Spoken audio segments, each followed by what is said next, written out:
안녕하세요. 오늘은 바이블 19 네 번째 시간으로 민수기의 말씀을 우리가 함께 묵상하는 시간을 갖도록 하겠습니다.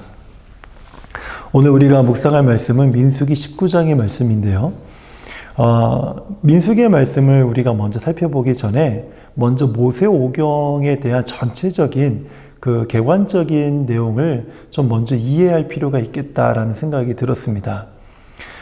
모세가 5권의 성경을 썼는데요. 그것을 우리는 모세오경이다 이렇게 이야기합니다. 그 모세오경은요, 창세기, 출애굽기, 레위기, 민수기, 신명기 이렇게 5권의 책을 일컫는 말입니다. 때로는 이 모세오경을 율법서다 이렇게도 이야기를 합니다. 그런데 이 모세오경의 가장 핵심이 되는 성경이 있는데 그 말씀이 레위기의 말씀입니다. 레위기의 말씀은 하나님의 백성이 어떻게 살아야 되는지에 대한 그 율례와 규례를 가르치고 있는 말씀입니다. 그래서 하나님은 레위기의 말씀을 통해서 하나님의 백성들에게 하나님께서 율법을 주십니다. 그 율법이 무엇인가 하면 백성들이 살아야 될, 하나님의 백성들이 살아야 될 지침인 것이죠. 레위기의 말씀이 그런 것이라면 출애굽기는 어떤 말씀인가 하면 이스라엘 백성들이 애굽에서 이렇게 탈출하지 않습니까? 그걸 우리가 출애굽이라고 하죠. 그래서 그 과정을 통해서 하나님이 자기 백성, 이스라엘 백성, 하나님의 백성들을 어떻게 구원하셨는가를 말씀하는 책이 출애굽기입니다.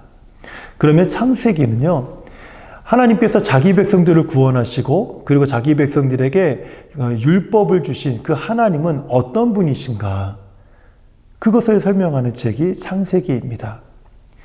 이 민수기는 어떤 말씀인가 하면 이스라엘 백성들이 이제 하나님의 백성이 되어서 레위기의 말씀을 가졌습니다. 즉 하나님의 율법, 하나님의 말씀을 소유한 그런 백성들이 되었습니다.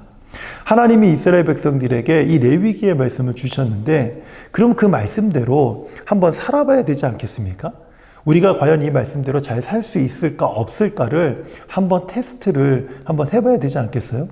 그래서 그 레위기의 말씀대로 한번 살아보는 것, 그것이 바로 민수기의 말씀입니다.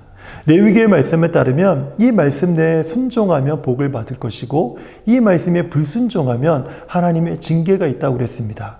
과연 그런지 이제 그 말씀을 가지고 이제 시내 산을 떠나서 하나님의 말씀대로 살아보는 것이 민수기의 말씀입니다.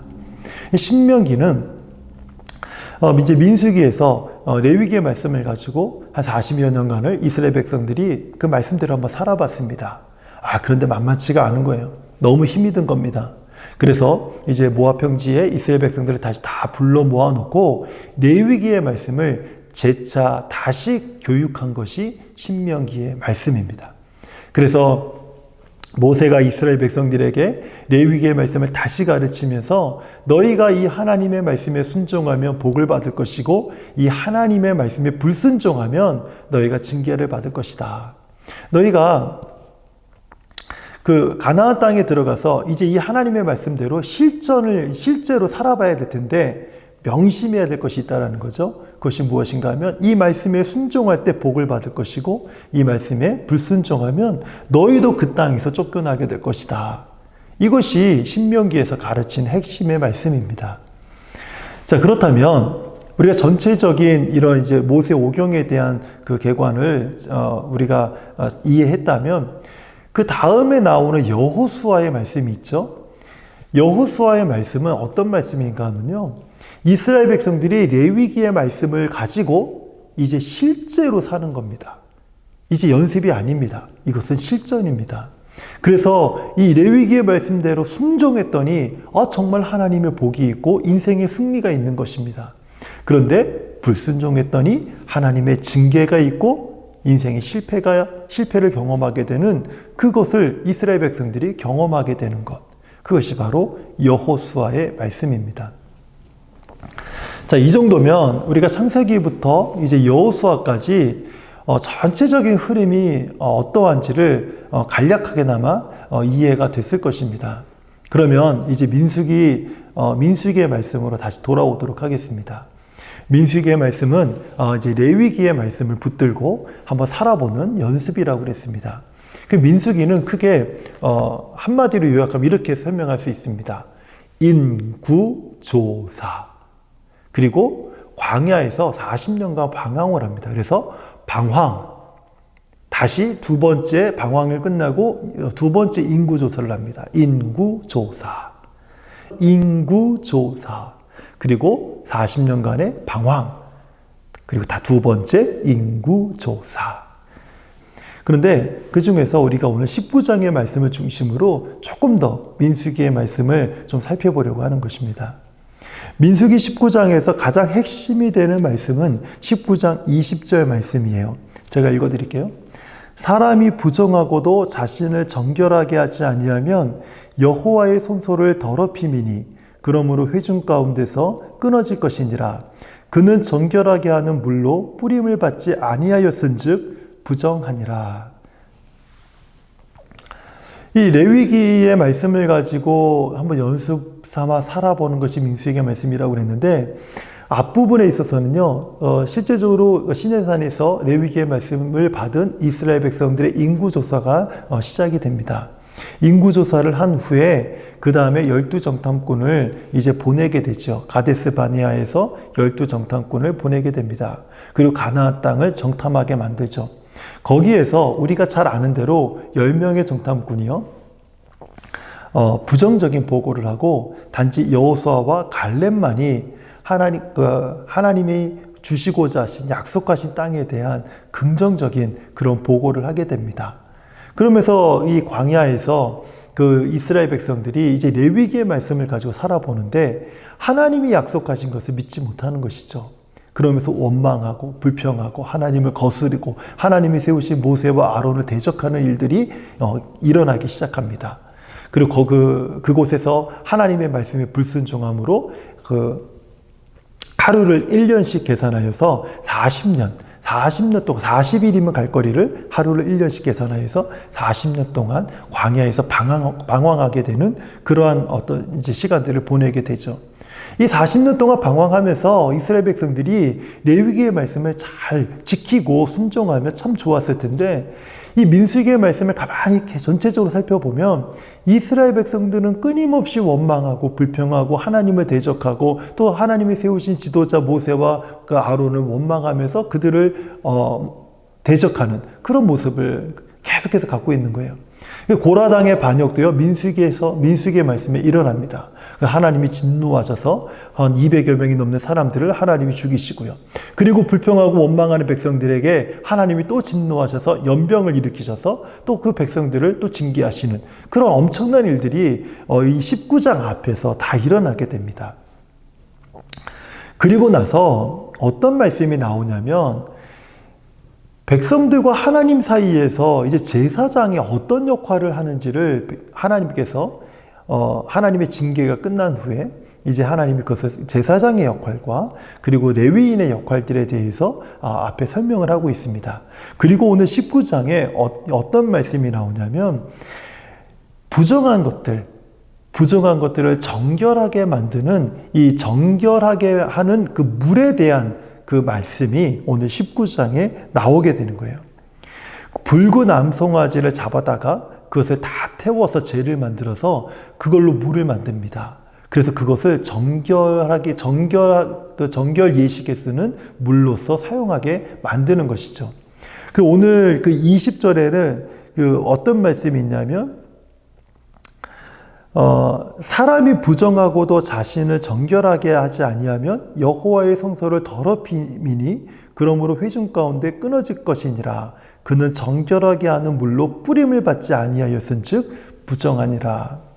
앞에 1절부터 한 19절까지의 말씀을 쭉 읽다 보면요, 이 정결하게 하는 물을 만드는 방법, 그리고 사용하는 그 방법들이 앞에 잘 나와 있습니다. 그런데 오늘 우리가 19장에서 주목해 봐야 될 것은 이 정결하게 하는 물을 뿌림받지 아니하였은즉 부정하니라. 이스라엘 백성들은 광야에서 레위기의 말씀을 가지고 하나님의 말씀대로 살아보는 연습을 했습니다. 그런데 우리가 잘 알듯이 결국은 실패했어요. 실패하는 과정 속에서 그들의 부정한 모습들, 그것을 정결하게 하는 방법에 대해서 오늘 19장에서 이야기하고 있는 것이죠. 그들을 정결하게 하는 것은요, 붉은 암소가 피 흘려 죽어야만 했습니다. 무엇을 의미할까요? 여기 두 가지 의미가 있습니다. 하나는요, 이스라엘 백성들이 광야에서 그렇게 레위기의 말씀을 가지고 살아보는 것, 즉 훈련이죠. 훈련은요, 우리를 연단하는 것입니다. 우리를 정금과 같이 단단하게 순결하도록 정결해지도록 우리를 연단하는 것입니다. 훈련은요, 우리 안에 잘못된 습관을 바꾸는 것이죠. 그리고 훈련은 우리의 부족하고 연약한 것들을 강화시키는 것입니다. 그리고 때로는 훈련은요, 우리 안에 불필요한 요소들을 다 배출하게 만드는 것입니다. 결국 이 40년의 그 광야에서 방황했던 이스라엘 백성들은요, 비록 원망하고 불평하고 하나님을 대적하고 세운 지도자들을 향해서 그들이 거슬렸지만, 그들이 대적하였지만, 그럼에도 불구하고 이 시간을 통해서 그들은 끊임없이 정결해지는 그러한 시간을 갖게 되었다라는 것입니다. 주께서 나를 단련하신 후에는 내가 정금과 같이 나오리라. 이런 그 욥의 고백처럼 이스라엘 백성들도 그런 정결한 과정을 갖게 되었던 것이죠. 그리고 두 번째로 어떤 의미가 있냐면, 이 정결하게 하는 물은요, 바로 예수 그리스도께서 우리를 위해 십자가에서 피 흘려 주신 그 보혈이 우리를 정결하게 만든다라는 것을 오늘 상징적으로 말씀하고 있는 것입니다. 정결한 물로 뿌림을 받지 아니하였기 때문에 부정하니라 는 이 말씀은요, 우리가 아무리 애쓰고 노력한다고 해서 우리가 하나님이 인정하실 만큼, 하나님께서 깨끗하다 인정할 만큼 우리는 정결함을 갖지 못한다라는 것입니다. 그래서 우리에게 필요한 것이 있는데 정결한 물이 필요한 것입니다. 즉 우리를 깨끗게 하시는 예수 그리스도 그 보혈이 우리에게 필요하다는 것입니다. 예수의 피로 뿌림을 받은 자들은 죄사함을 받고 정결함을 입게 된다는 것입니다. 아무리 40년 동안 광야에서 방황하고 하나님을 원망하고 불평하고 대적했다 할지라도 예수 그리스도 그분의 보혈이 뿌려진 백성들은요, 하나님 앞에서 다시 정결함으로 나올 수 있다는 것입니다. 우리 성도님들, 이번 한 주간 동안 우리 민수기의 말씀을 한번 쭉 다 한번 읽어보세요. 그리고 이스라엘 백성들이 도대체 얼마만큼 하나님을 원망하고 대적했는지 한번 이 민수기 전체의 말씀에서 한번 찾아보십시오. 그리고 그들의 삶 가운데 그들이 원망할 때마다, 그들이 불평할 때마다, 그들이 대적할 때마다, 그들이 하나님에게서 떠날 때마다, 하나님이 세우신 지도자들을 패하고 자기들 멋대로 살려고 할 때마다 하나님의 징계 이후에 하나님이 그들을 긍휼히 여기시고 그들을 회복시켜 주시고 또 여러 가지 방법을 통해서 백성들을 구원하시는 그 모습들을 한번 확인해 보십시오. 그때마다 우리가 한 가지 떠오르는 게 있을 겁니다. 우리를 정결하게 하는 물, 우리를 깨끗하게 하는 보혈. 예수님의 보혈이 아니고는 우리가 하나님을 온전히 섬길 수 없다. 그 사실을 우리가 깨닫게 될 것입니다. 이번 한 주간도 우리가 민수기 19장 또는 민수기 전체의 말씀을 우리가 기회가 있다면 읽어보시면서 묵상하시면서 우리를 깨끗하게 하고 우리를 정결하게 하시는 예수 그리스도, 그분의 보혈을 우리가 기억하고 그분의 보혈을 의지하고 하나님의 보좌 앞에 나가 하나님의 은혜를 누리는 저와 우리 모든 성도님들 되시기를 주님의 이름으로 축원드립니다.